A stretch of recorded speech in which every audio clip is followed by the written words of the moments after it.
Assalamualaikum warahmatullahi wabarakatuh. Nama saya Helmi Kurniawan, NPM 19.103.02.0145, kelas 2F transfer karyawan tahun 2020. Pada kesempatan kali ini saya ingin mempresentasikan salah satu proyek yang saya selesaikan pada mata kuliah RPL yang berjudul SIS Perang, Sistem Informasi Persediaan Barang pada Distro Above Store Semarang. Arsitektur sistem SIS Perang ini melibatkan 3 pengguna, yaitu owner, bagian gudang, dan kasir. Ketiga pengguna ini mengakses aplikasi SIS Perang langsung dari aplikasi web browser, karena aplikasi SIS Perang ini dibangun menggunakan bahasa pemrograman PHP versi 5. Jadi aplikasi ini sepenuhnya berbasis web. Selanjutnya, diagram konteks SIS Perang ini melibatkan 3 entitas, yaitu kasir, bagian gudang, dan owner. Masing-masing entitas ini memiliki perannya sendiri di dalam aplikasi. Yang pertama, kasir. Kasir menginputkan data konsumen dan data penjualan, kemudian menerima output daftar barang dan nota penjualan. Sementara bagian gudang ini, dia menginputkan data pesanan pembelian, retur pembelian, data barang, data supplier, lalu menerima output berupa faktur pembelian dan faktur retur beli. Lalu owner di sini bertindak sebagai super user, jadi dia menerima semua output dari sistem yang sedang berjalan. Selanjutnya, untuk struktur database pada aplikasi SIS Perang ini melibatkan 7 buah tabel. Ada tabel penjualan, tabel kasir, tabel pembelian, tabel supplier, tabel detail beli, tabel barang, dan tabel detail jual. Di antara tabel ini semuanya terhubung dengan relasi. Misalnya untuk field kode kasir pada tabel kasir ini bernilai primary key, artinya tidak boleh ada yang sama isinya.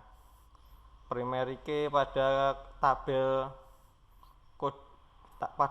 kasir, field kode kasir ini berelasi dengan tabel penjualan field kode kasir yang bernilai foreign key. Begitu pula dengan data barang, field kode barang ini bernilai primary key. Jadi di antara data barang nanti tidak ada kode barang yang bernilai sama. Selanjutnya, ini adalah tampilan halaman login aplikasi SIS Perang. User menginputkan data berupa username dan password, kemudian menekan tombol sign untuk login ke dalam aplikasi. Ini adalah tampilan data barang. Di sini bagian gudang bisa mengelola data barang.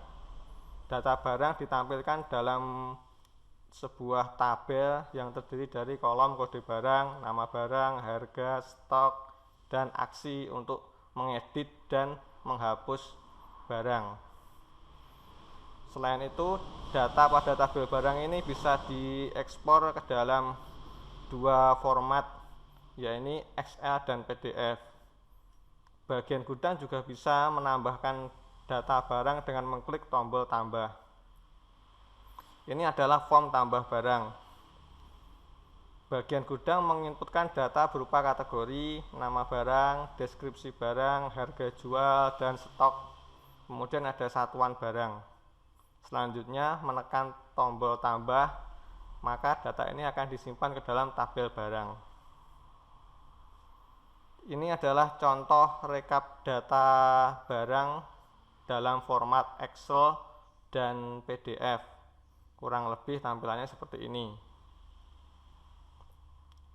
Selanjutnya adalah halaman transaksi kasir oleh user kasir. Setiap user kasir memiliki ID mereka masing-masing.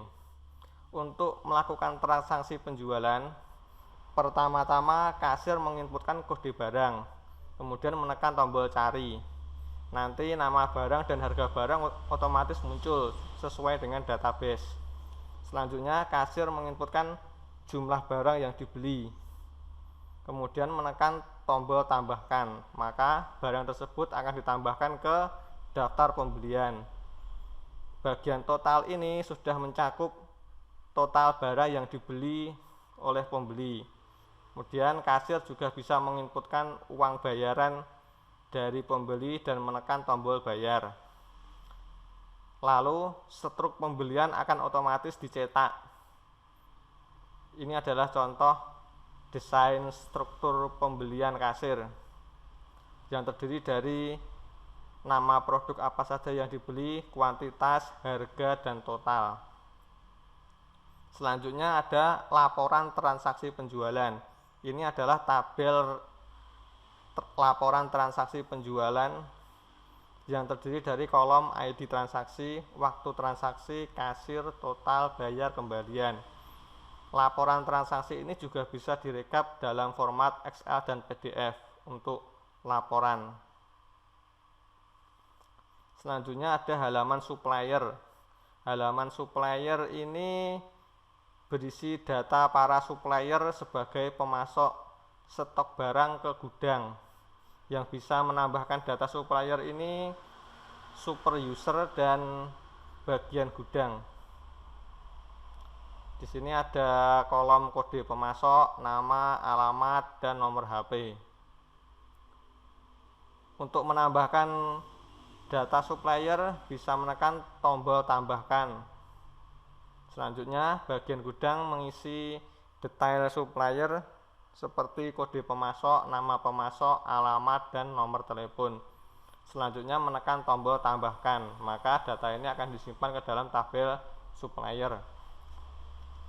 Selanjutnya ini adalah desain tabel dan form untuk tambah operator pengguna aplikasi. Di sini ada beberapa level pengguna aplikasi seperti admin, kasir, dan gudang. Terakhir, pendapat dan pemahaman tentang mata kuliah RPL sesuai dengan pemahaman masing-masing. Jadi, tujuan mempelajari RPL itu adalah agar seseorang dapat mengembangkan perangkat lunak yang bermanfaat bagi user. Kemudian, agar seseorang mampu mengembangkan perangkat lunak yang sudah ada menjadi lebih baik lagi. Lalu, menciptakan sebuah perangkat lunak yang ramah dan user friendly. Seperti halnya dalam pembuatan aplikasi sisperang yang bertujuan untuk mempermudah pengelolaan toko pada distro Above Linux Semarang, di mana dalam pembuatan aplikasi ini harus ditentukan terlebih dahulu siapa saja usernya, apa saja fiturnya, bagaimana alurnya, sehingga menghasilkan aplikasi yang sesuai dengan kebutuhan pengguna. Sekian. Apabila ada salah dan kekurangan, mohon dimaafkan.